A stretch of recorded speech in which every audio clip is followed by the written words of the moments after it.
Oh my god, I can't believe my eyes. How can she lift that massive rock all by herself? She's gotta be one of those adepti, surely. Oh, mighty adeptus, please give me your blessing so that in the coming year I may reap a more bountiful salary. This is top tier in size and quality, and the condition it's in is quite simply immaculate. Congratulations, this item is approved for submission. I'm going to award you full marks for the Sunset Vermillionite item. May I take your name? My name isn't important. I'm not even here to compete. I was just delivering this for some other people. They should be here any minute now. Shenhe, and Ningguang's little helper. Ah, so you're the ones behind this. No wonder. The rarest talent turns in the rarest plastrite specimen. But I have to correct you on one point. It's not helper, it's secretary. Okay then, Miss Secretary, what do you think of the rock we found? Pretty amazing, right? In truth, it is the finest piece of plastrite we have received so far. If everything goes according to plan, we will use this piece in the foundation of the Jade Chamber, which will enable us to proceed to the next stage of construction.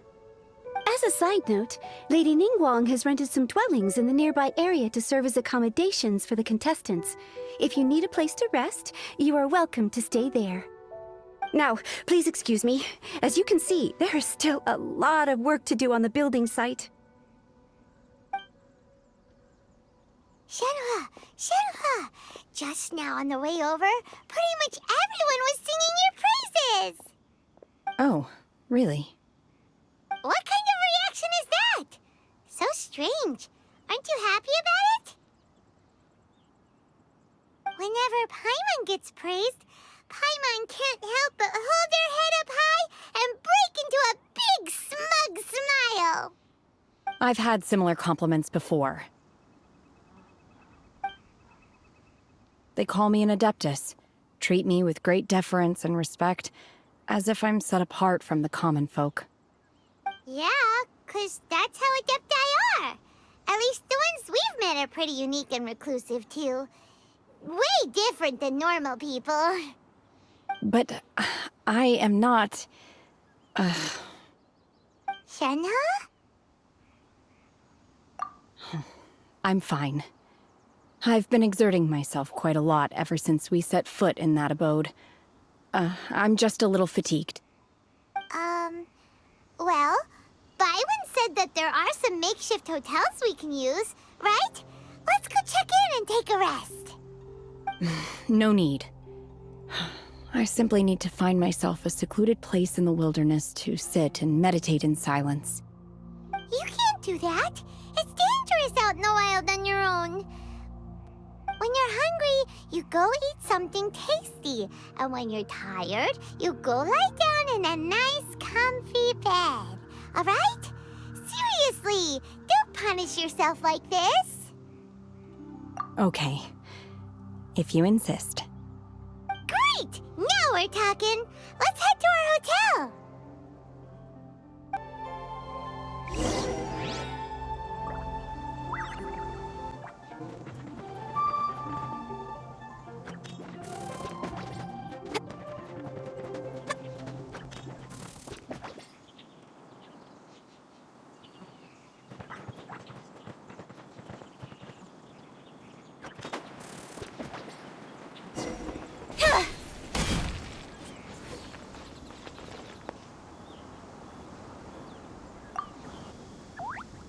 Hi there.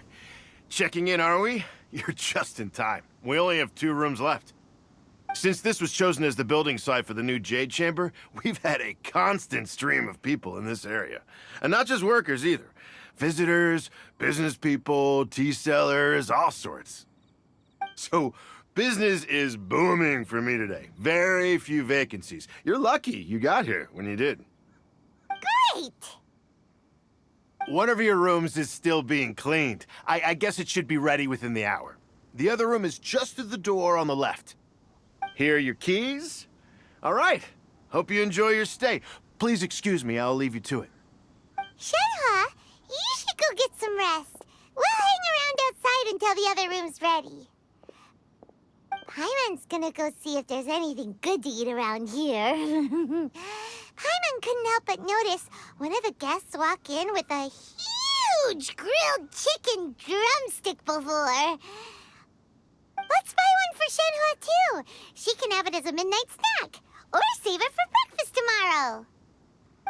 All right. I will head to my room for now. If you need anything, don't hesitate to disturb me. I'm a light sleeper. I will hear if you knock on the door. See you tomorrow.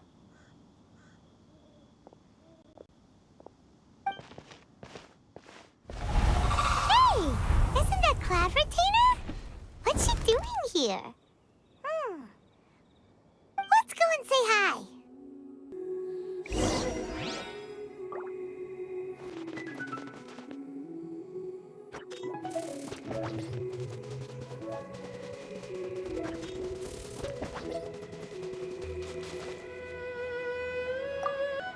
One trusts you have met Shenhe.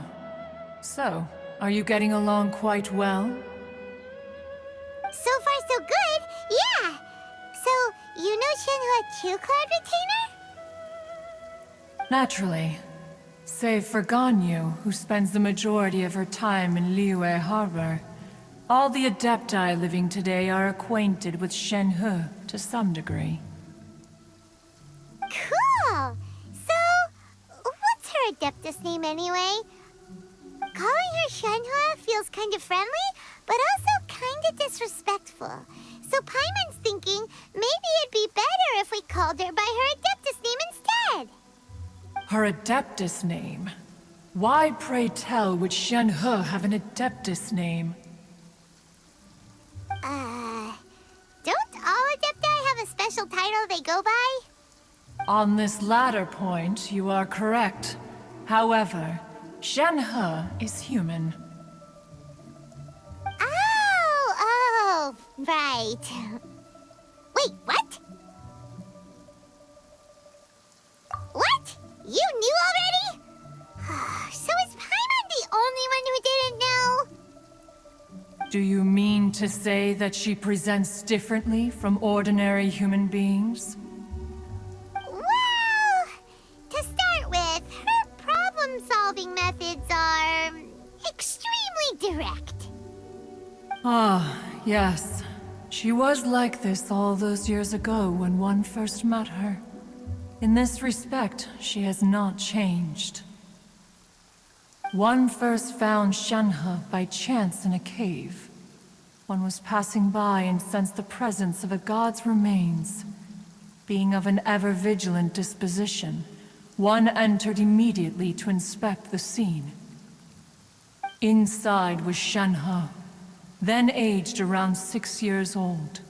In her hand, she held a dagger with which she was confronting a monster that was the god's remains incarnate. That sounds so dangerous. When one arrived, she had already been locked in confrontation with this monster for several days. Most mortal children are fragile, both physically and mentally, and are highly reliant on their parents for survival. But not so her. That she was able to endure such terrible danger was due not only to her strong willpower, but also to the bloodlust and homicidal instinct with which she was born. One dealt with the monster, yet she still refused to lower her guard. She even pointed her dagger in one's direction and remained ready to strike. Only after she was satisfied that one had no intention to cause her harm did she finally relent. She then passed out without uttering a single word. In other words, if you hadn't passed by that day, Shenhe might have... Not necessarily. Upon one's arrival, one could sense that the god's wrath was gradually receding. Even had the stalemate continued, one suspects that Shenhe may have still emerged the victor of the confrontation. That's still so dangerous, though! Why was a tiny little kid battling against the wrath of a god in the first place? Alas, the mortal world is rife with suffering of every kind. And she had experienced her fair share of this, even at a tender age. Seeing that she was homeless, one decided to adopt her. Indeed, it is one to whom she refers.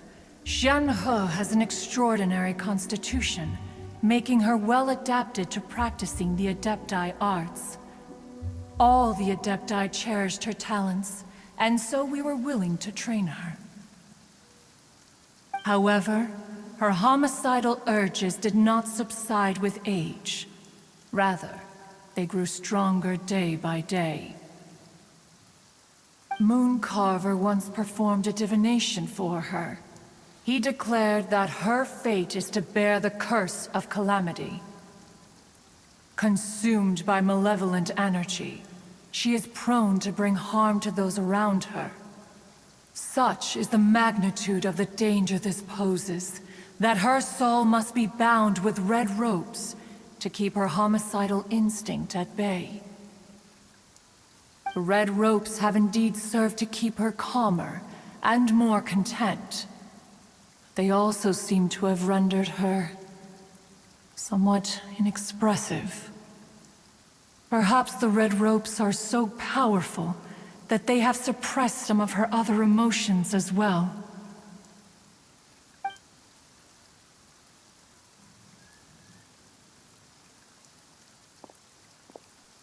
It is only by fate that people's paths may cross.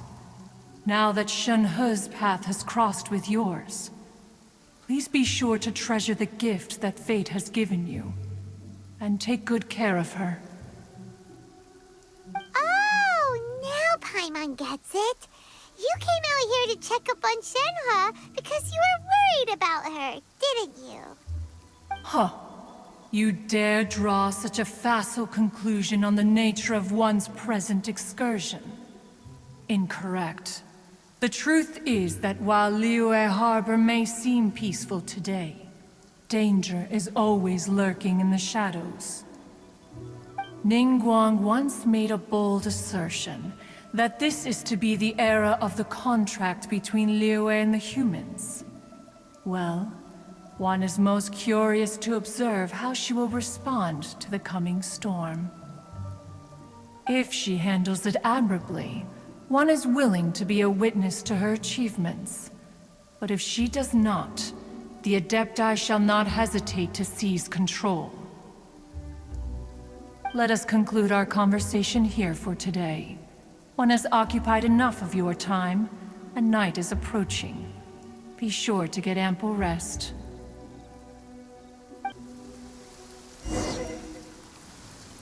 So, Shenhe isn't an adeptus after all. She just grew up around the Adepti. Oh, no wonder she doesn't like being treated as an adeptus. Having everyone falling over themselves to show their respect all the time must be kind of hard to deal with. A human raised by the Adepti is precisely what Liyue needs right now. It is also what the Adepti wish to give to Liyue.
Master has relayed my situation to you, I take it.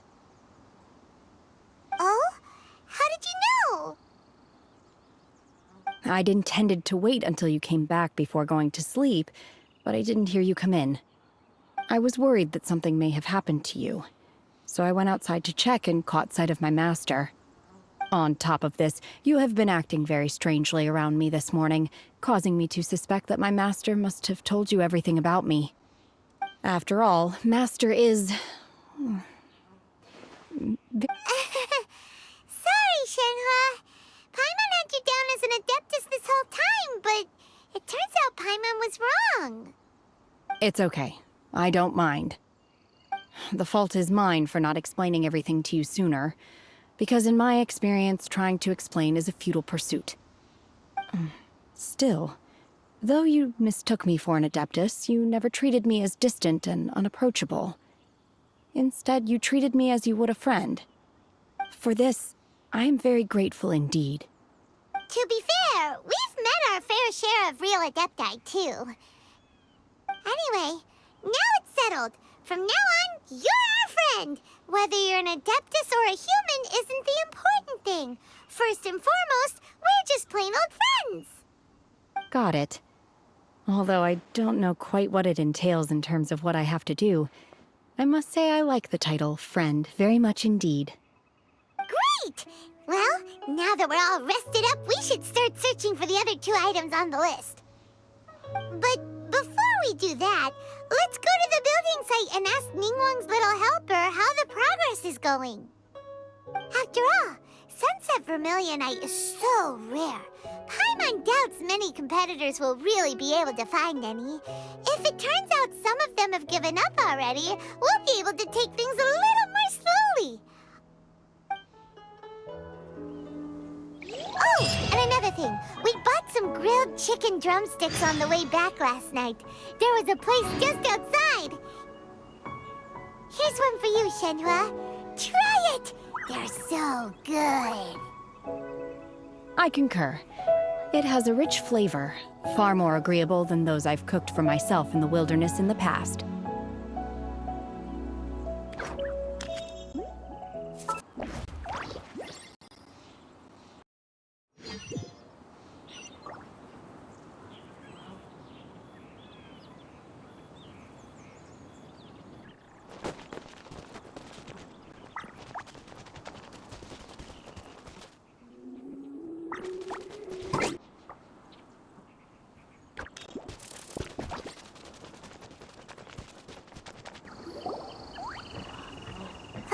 Look! The Jade Chamber is floating into the sky! But it seems to be tied down by something.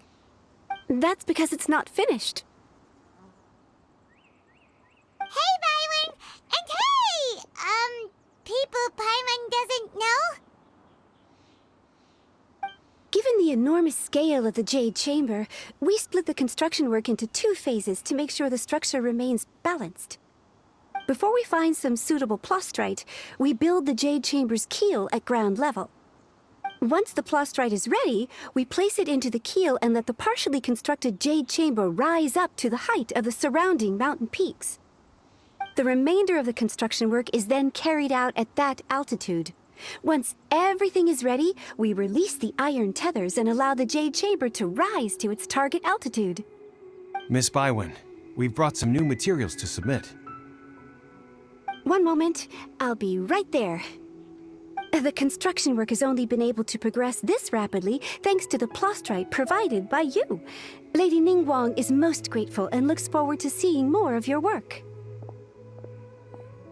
Wow, can't believe you sourced the plastrite so quickly. It's the key piece of the puzzle. Looks like you beat us to the punch. Wait, I know you. You're the one who fought against the Vatuian Osile, right? Oh, sure enough, your reputation precedes you. Pleased to meet you. I'm Beidou, captain of the Crux. Beidou? Are you here to join the Jade Chamber contest too? Sure am. I happened to get my hands on a chunk of Sunset Vermillionite on a voyage a while back, so I figured I'd bring it over. Huh. So even though it's rare, we're not the only ones who managed to get a hold of it. Oh, I've got some introductions to do.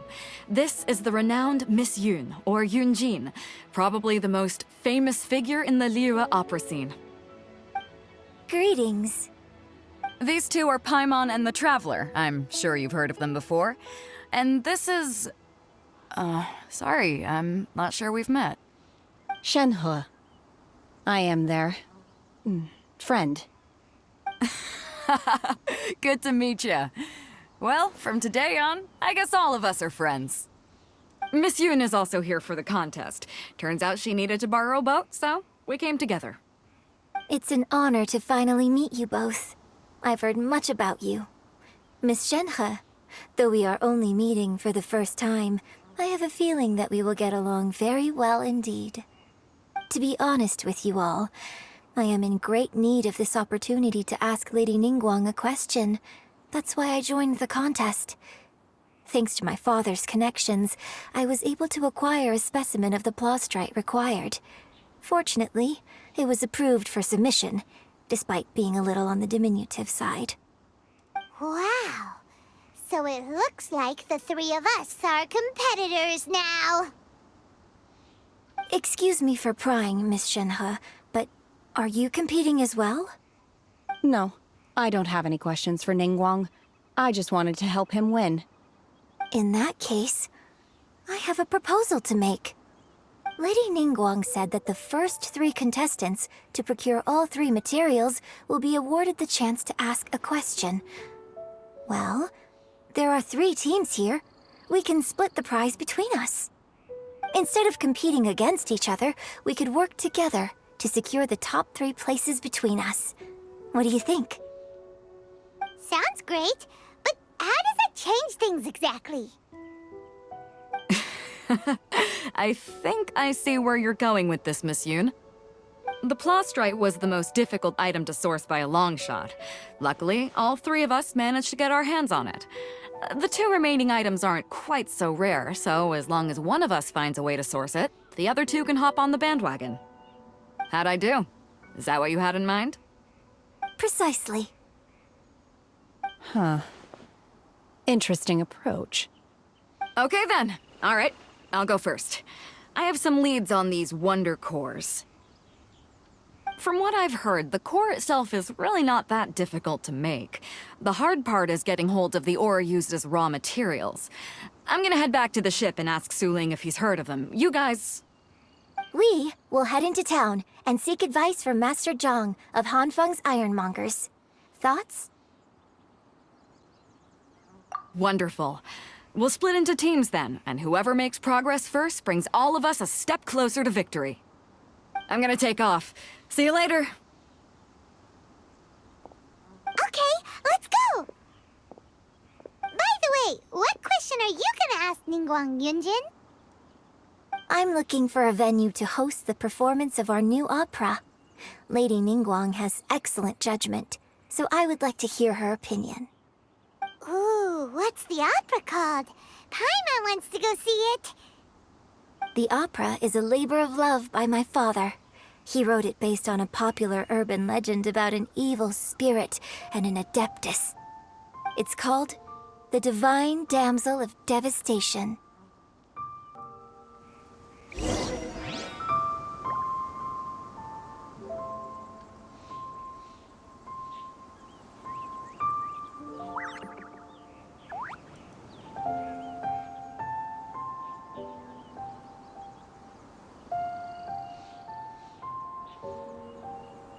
Come on, enough procrastinating. Go.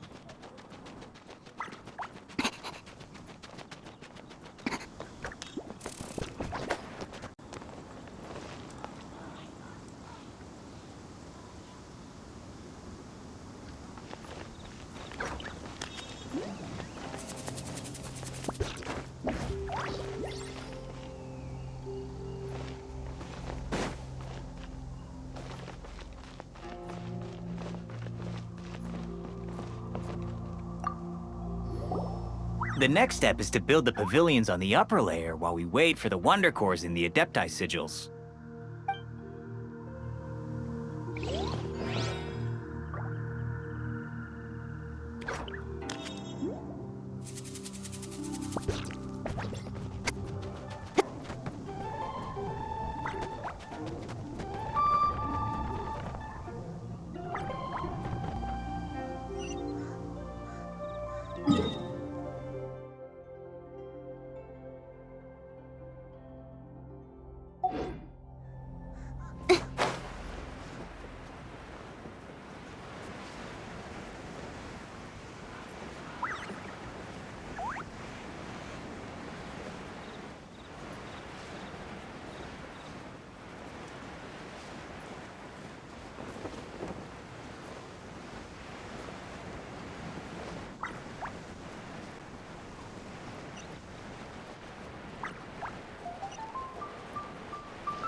Ah, hello. Are you here for something off the shelf, or do you need something forged? Excuse me, Master Zhang. We were wondering if you'd heard of something called a Wonder Core. Of course I have. Sorry, who's asking? My name is Yunjin.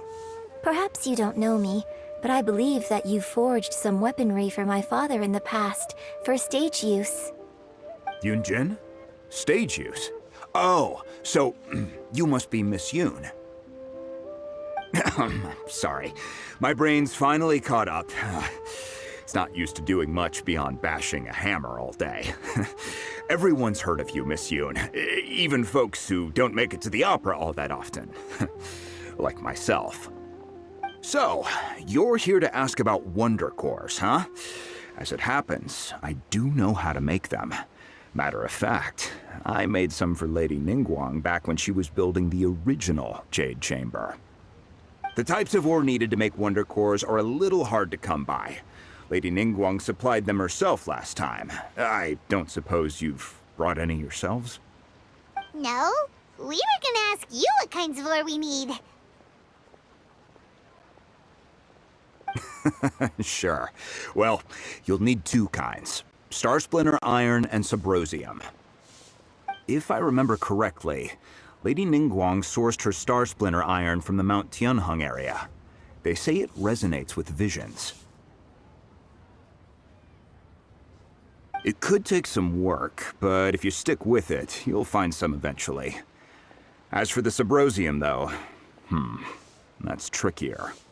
It's all but unheard of on the market. I'm really not sure. Sorry. What I've heard is that the people around Mount Tianheng have some sort of magic trick that can pinpoint the location of the stuff. Of course, it's probably just hearsay. If you want my advice, start by looking for Star Splinter Iron around Mount Tianheng. And if you run into any locals, ask them a few questions about Subrosium. Mount Tianheng. Interestingly enough, the story of the divine damsel of devastation also takes place on that mountain. I hear the view there is quite spectacular. A favorite destination of the Adepti, in fact. Perhaps it can give me some inspiration. Let's not delay. We should head straight there.